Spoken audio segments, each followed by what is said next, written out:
Bonjour à toutes, bonjour à tous. Ce matin, je voudrais aborder avec vous le texte de 2 Pierre 3, versets 1 à 13, qui parle de l'espérance du chrétien, le retour du Seigneur.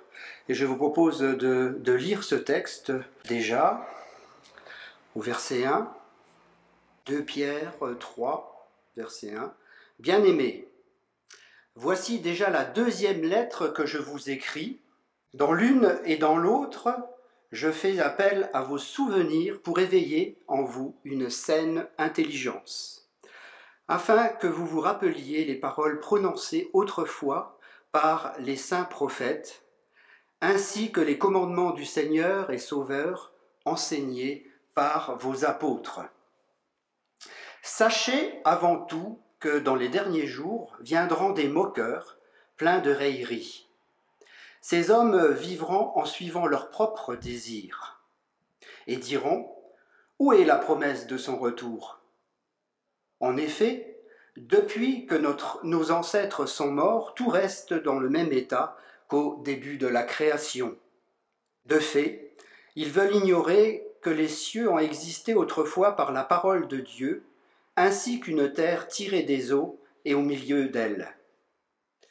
Ils oublient volontairement que le monde d'alors a disparu de la même manière, submergé par l'eau. Or, par la parole de Dieu, le ciel et la terre actuels sont gardés pour le feu, réservés pour le jour du jugement et de la perdition des hommes impies. Mais s'il y a une chose, bien-aimée, que vous ne devez pas oublier, c'est qu'aux yeux du Seigneur, un jour est comme 1000 ans, et 1000 ans sont comme un jour.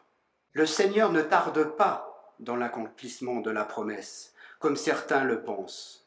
Au contraire, il fait preuve de patience envers nous, voulant qu'aucun ne périsse, mais que tous parviennent à la repentance. Le jour du Seigneur viendra comme un voleur dans la nuit. Ce jour-là, le ciel disparaîtra avec fracas, les éléments embrasés se désagrégeront, et la terre, avec les œuvres qu'elle contient, sera brûlée. Puisque tout notre monde doit être dissous, combien votre conduite et votre piété doivent-elles être saintes? Attendez et hâtez la venue du jour de Dieu, jour où le ciel enflammé se désagrégera et où les éléments embrasés fondront. Mais nous attendons, conformément à sa promesse, un nouveau ciel et une nouvelle terre où la justice habitera. En fait, peu de personnes aiment attendre. Alors je vous rassure tout de suite, cela ne va pas en s'arrangeant lorsqu'on vieillit. C'est pourquoi on retrouve les personnes âgées à l'ouverture des magasins, parce qu'il n'y aura pas de queue aux caisses pour sortir. Que certaines arrivent toujours à vous passer devant chez le boucher parce qu'elles ne veulent pas attendre leur tour, etc. Mais c'est justement ce que Dieu demande aux croyants de faire ici, au retour du Seigneur. Attendre. Dans ce texte que nous venons de lire, on trouve le mot « attendez » au verset 12, « attendant » au verset 13, puis plus loin dans le texte, « dans cette attente ». C'est bien dans ce sens de l'attente que l'apôtre Pierre rappelle pourquoi il a été motivé à écrire une seconde fois. Et cette motivation, c'est d'éveiller la saine intelligence des chrétiens à qui il s'adresse, par les rappels qu'il fait, notamment des prophéties concernant le retour de Christ. Et les chrétiens du 1er siècle connaissaient bien les paroles des prophètes de l'Ancien Testament concernant la seconde venue de Christ, auxquelles s'ajoutaient les promesses du Seigneur lui-même, au travers des évangiles, et les rappels constants des apôtres qui ont suivi la venue de Jésus. Et quand je dis rappel, c'est vraiment un rappel, car déjà Pierre a écrit à ce sujet au chapitre 1er, « Voilà pourquoi je prendrai soin de toujours vous rappeler ces choses, bien que vous les connaissiez déjà et que vous soyez affermis dans la vérité présente. Oui, j'estime juste de vous tenir en éveil par mes rappels aussi longtemps que je suis dans cette tente. Car je sais que je quitterai bientôt ce corps comme notre Seigneur Jésus-Christ me l'a fait connaître. Mais je ferai en sorte qu'après mon départ, vous puissiez, en toute occasion, vous souvenir de ces enseignements. Oui, on voit par cette insistance que Pierre a à cœur de redire ces enseignements confirmant que toute l'Écriture, l'Ancien comme le Nouveau Testament, est inspirée de Dieu. D'ailleurs, Paul fait de même dans 2 Timothée, au chapitre 3, au verset 16, texte connu, qui nous dit que toute écriture est inspirée de Dieu et utile pour enseigner, pour convaincre, pour corriger et pour instruire dans la justice. Dans notre domaine, négliger une partie de l'écriture pour en favoriser une autre serait une grave erreur, car toute l'écriture est nécessaire à la foi de tout chrétien. Elle est utile pour enseigner, pour lui donner l'intelligence claire ou la clairvoyance des temps. Non seulement ceux dans lesquels il vit, mais aussi de ceux qui vont venir. Et quels sont ces temps à venir si ce ne sont les temps de la fin? Ainsi, la Bible est le seul livre qui nous fait un récit des origines du monde et une description détaillée et anticipée de sa fin, avec un événement majeur, le retour de Jésus-Christ. La vision que nous donne la Bible sur la fin du monde n'est pas, comme on peut le voir dans les films à sensation, un événement accidentel et imprévisible, où seul le héros ou une poignée de personnes ont compris ce qui se passe.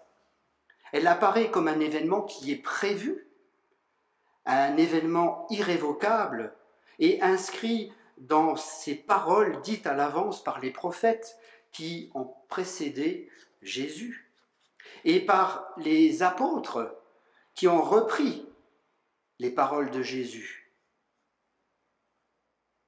mais aussi inscrite dans l'histoire, parce qu'il y a déjà eu, dans le passé, une fin de ce monde. Au temps de Noé, le monde périt par un déluge d'eau. Et notre monde aussi finira un jour de manière définitive par un déluge de feu. Face à cette certitude, que devons-nous faire dans notre attente? Pierre nous donne 2 conseils dans son texte. Ce premier conseil au verset 3, c'est de savoir. Sachez que. Et un peu plus loin, au verset 8, que nous ne devons pas oublier. D'où être éveillé par une saine intelligence. Paul aussi l'a rappelé aux Romains, chapitre 13, verset 11. Cela est d'autant plus important que vous savez quel temps nous vivons. C'est l'heure de vous réveiller enfin du sommeil, car maintenant le salut est plus près de nous qu'au moment où nous avons cru. Savoir en quel temps nous sommes à l'horloge de Dieu. Tout chrétien lucide, intelligent je dirais, devrait savoir, à la lumière de l'Écriture, dans quelle période de l'histoire il se situe. Savoir quelles prophéties ont déjà été accomplies et ce qui doit encore venir et qui reste à accomplir. Mais malheureusement, plus nous nous approchons du jour où le Seigneur revient, plus notre monde semble oublier cet événement, pourtant connu, annoncé dans la Bible depuis des siècles. Et Jésus, Paul, Pierre, d'autres encore, nous avertissent, prenons garde que nous, chrétiens, ne soyons pas emportés par ce climat d'assoupissement et d'incrédulité ambiant. Déjà du temps de Jésus, il reprochait aux pharisiens et aux sadducéens la même chose. Matthieu 16, versets 1 à 3. Les pharisiens et les sadducéens abordèrent Jésus pour le mettre à l'épreuve et lui demandèrent de faire voir un signe venant du ciel. Et Jésus leur répondit, « Le soir, vous dites, il fera beau, car le ciel est rouge. Et le matin, il y aura de l'orage aujourd'hui, car le ciel est d'un rouge sombre. Hypocrite que vous êtes, vous savez discerner l'aspect du ciel, et vous ne pouvez pas discerner les signes des temps. »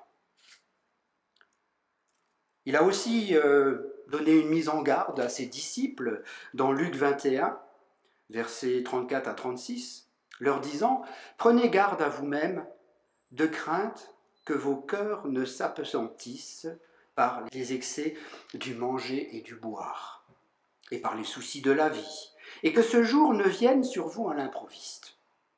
Car il viendra comme un filet sur tous ceux qui habitent sur la face de toute la terre.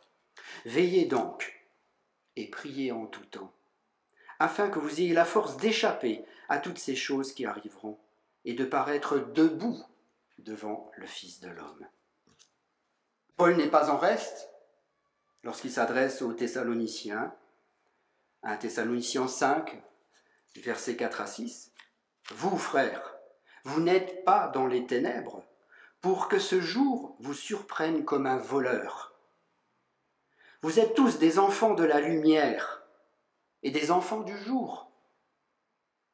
Nous ne sommes point de la nuit ni des ténèbres.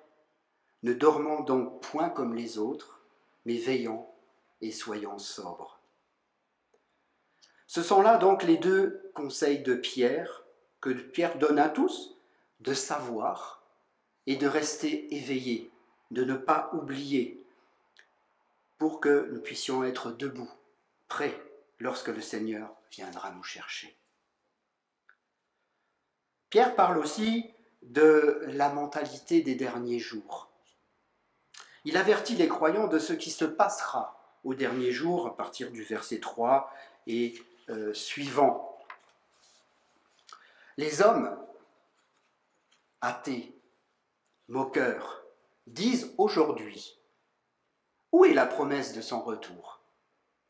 Car depuis que nos pères sont morts, tout reste dans le même état qu'au début de la création. Ces paroles prophétiques de Pierre reflètent bien l'incrédulité de notre temps. Pierre ne s'est donc pas trompé. On peut dire qu'à son époque, certainement ces événements pouvaient encore être futurs. Mais de nos jours, ils sont bien actuels. La mentalité des temps actuels est de plus en plus celle de ces hommes moqueurs, pleins de railleries, dit le texte, qui sont décrits là, qui vivent en suivant leurs propres désirs, je dirais même qui vivent que pour leurs propres désirs. La nature humaine est ainsi faite que plus le temps passe, et moins l'homme croit qu'une promesse 2 fois millénaire soit tenue. Pourtant, jusqu'ici, tout ce que Dieu a dit dans sa parole concernant Jésus, par exemple, a été accompli dans le moindre détail. Or, la promesse du retour de Jésus à la fin de l'histoire est l'une des plus attestées de la Bible. J'ai quelques exemples. Jean 14, Jésus qui parle, versets 1 à 3, « Que votre cœur ne se trouble pas. Croyez en Dieu, croyez aussi en moi. Il y a beaucoup de demeures dans la maison de mon Père. Si ce n'était pas le cas, je vous l'aurais dit.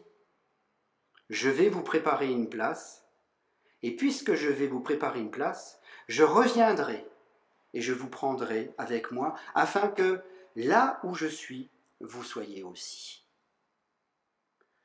Dans les Actes, Premier chapitre, verset 11, il nous est aussi dit que, alors que Jésus se séparait de ses disciples pour retourner auprès de son Père, dans les cieux, deux anges leur apparurent pour leur dire « Hommes de Galilée, pourquoi restez-vous à regarder le ciel ?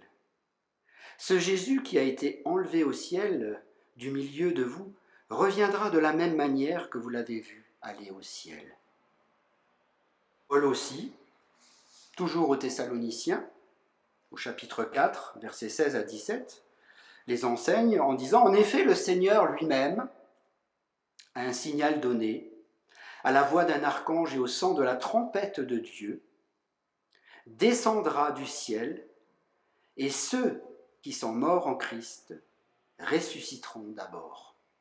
Ensuite, nous qui serons encore en vie, nous serons tous ensemble enlevés avec eux sur des nuées à la rencontre du Seigneur dans les airs. Et ainsi nous serons toujours avec le Seigneur. » Après ces textes, quel est l'argument des moqueurs qui mettent en doute en fait finalement la réalisation du plan de Dieu? C'est cette petite phrase qui est là. Tout demeure comme au commencement de la création, ou dès le commencement de la création. Et c'est vrai que cette pensée caractérise bien l'incrédulité de notre époque. Cette génération éduquée et de culture chrétienne, ou judéo-chrétienne, qui se dit versée dans la science, nie la création, afin de pouvoir aussi nier le Créateur. Elle est adepte de la vision évolutionniste et de son principe de continuité. Le monde change doucement, mais dans la continuité. Pas de vague. Surtout pas de changement majeur observé depuis la création. Enfin, quand je dis création, je devrais plutôt dire commencement. Parce que le mot création, dans cette vision évolutionniste, induit une volonté créatrice d'un être supérieur. Alors que commencement peut définir le temps ou le lieu où il y a eu une soupe d'acides aminés qui ont rencontré de bonnes conditions, chaleur et ainsi de suite, UV, pour mettre en route l'évolution. Car aussi, tout vient de la matière, n'est-ce pas, et s'explique par elle. Il ne peut absolument pas y avoir une intervention extérieure au processus de l'évolution, surtout pas celle de Dieu, pouvant en modifier brutalement le déroulement par une catastrophe majeure. Or, c'est là, dit Pierre, que le raisonnement des moqueurs ne tient pas la route. Et effectivement, toutes les civilisations dans le monde et la Terre elle-même gardent le souvenir d'un cataclysme majeur qui s'est produit il y a finalement peu de temps par rapport à l'âge de la Terre, un déluge d'eau. Et les moqueurs ne sont pas ignorants de ce fait, mais ils veulent oublier ou contester volontairement les preuves historiques et scientifiques à leur portée, surtout celles qui les accusent et qui contredisent leurs affirmations. Pour quelles raisons ? Bon, c'est assez simple à comprendre. Si notre monde a déjà vécu une fin qui, à l'époque, était un jugement de Dieu sur les hommes, il peut en connaître une autre qui sera alors un jugement sur les hommes d'aujourd'hui. Et devant cette amnésie des moqueurs des derniers jours, le devoir des croyants est de se souvenir et de transmettre de génération en génération la mémoire des choses anciennes qui se sont produites par la parole de Dieu. N'oublions pas ce que Dieu a réalisé. Et Pierre l'affirme, de même qu'il y a eu dans le passé un déluge qui a détruit la terre. Un nouveau cataclysme majeur est devant nous. Ce cataclysme opéré non plus par de l'eau, mais par le feu, scellera le sort définitif, non seulement de la terre, mais de l'univers dans son entier. C'est ce qui est écrit, verset 7. Alors pourquoi n'a-t-il pas encore eu lieu? Là aussi, Pierre donne les raisons. La première raison de ce délai est que l'échelle de temps de Dieu n'est pas la même que celle des hommes. Pour le Seigneur, nous dit-il au verset 8, un jour est comme 1000 ans, et 1000 ans comme un jour. Et je me rappelle que dans les années 70, dans un contexte géopolitique assez préoccupant, c'était la guerre froide, il y avait des menaces de conflit atomique entre les deux plus grandes puissances mondiales. On a vécu le choc pétrolier avec la montée des nations arabes, beaucoup d'argent qui coulait à flot, ils achetaient tout dans le monde, etc. Les évangélistes disaient qu'à l'horloge de Dieu, il était minuit moins 5, et que le retour de Jésus était plus proche que jamais. 50 ans plus tard, où en sommes-nous à l'horloge de Dieu? Est-ce que c'est moins 4? Est-ce que c'est moins 3? Moins 2? Si l'on considère l'échelle du temps de Dieu, c'est avant-hier que Jésus est mort. Et s'il revient demain, Jésus n'a pas menti en disant à ses disciples que son retour est proche. La seconde raison qui nous concerne plus particulièrement est que le délai que Dieu prend pour intervenir est uniquement dû à sa patience. En effet, Dieu ne souhaite pas que les hommes, les femmes qu'il aime, celles et ceux pour lesquels Christ est mort, soient séparés de lui, définitivement, perdus à jamais. Donc, Dieu patiente pour donner à tous l'occasion d'entendre la bonne nouvelle de l'Évangile, la bonne nouvelle du pardon et de la réconciliation qu'il offre par Jésus-Christ, et de permettre ainsi à tous ceux qui croient à son sacrifice d'être sauvés. Cet amour de Dieu, cette patience, nous impose à nous, croyants, une mission. Celle de continuer, pendant que le temps nous est encore donné, d'annoncer l'Évangile et de vivre en témoin de Christ dans ce monde qui se perd. Cet ordre de mission, Jésus l'a donné à ses disciples avant de monter vers son Père. Ce texte de Matthieu 28, versets 18 à 20, « Tout pouvoir m'a été donné dans le ciel et sur la terre. Allez donc, faites de toutes les nations des disciples, baptisez-les au nom du Père, du Fils et du Saint-Esprit, et enseignez-leur à mettre en pratique tout ce que je vous ai prescrit. Et moi, je suis avec vous tous les jours jusqu'à la fin du monde. » En conclusion, selon les Écritures, c'est par la parole de Dieu que le monde a été créé. Dieu a dit et la chose s'est faite.